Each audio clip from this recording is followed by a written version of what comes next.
Steve Mignani here for Asset Auctioneers and the Great Texas Mopar Horde Auction Event. This is item number 247, a 1957 Plymouth Savoy two-door fastback. Very rare body style.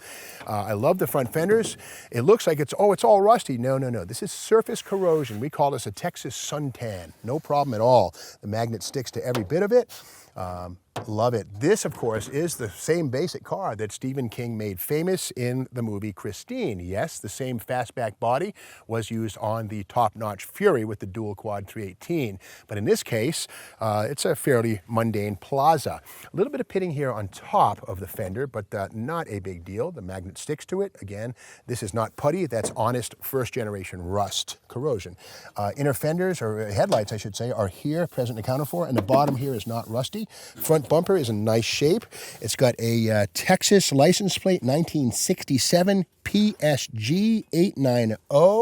The grille is nice, a little bit of a dent there, but again, the gold anodized on the emblem is present. Hood is a little dingle right there, not too bad. Let's pop the hood and see what engine we've got. All right, the 318 Poly 2-barrel, manual brakes, manual steering. The original radiator is here in place. Nice to see that. And again, the 2-barrel carburetor on top of this 318 Poly makes it 230 horsepower. The passenger side front fender does not have any kind of voids or holes. That's good. The rust-free nature of this fender continues all the way down low here. And again, no rust at all. Again, this surface stuff, I don't even consider this to be rust. Just dual action, sand it, prime it, and paint it, you're good. It is kind of sad to see. Apparently somebody shot this car or something happened right there. There's an antenna hole, but these two holes could be welded shut. Let it over and you'd be good.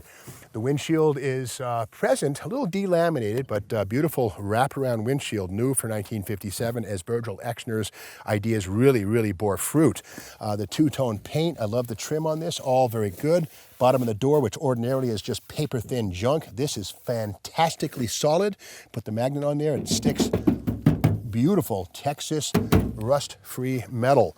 Just open the door, trade places. Oh, yeah. And then we have, something's been living inside. The floor looks to be fairly solid. Don't know. But again, whatever that might have for corrosion is easily repaired. There are patch panels readily available. The seat is fully denuded back down to its bare frame, but that's okay. That's easily reupholstered and rebuilt with fresh upholstery. No problem there. The dashboard is basically intact, although the radio or whatever was in that position is now missing. Probably was a radio car, not sure. I do see a bit of hole here. The rocker panel, not sure what's going on with that, but largely this is a rust-free vehicle. Again, the magnet wants to stick.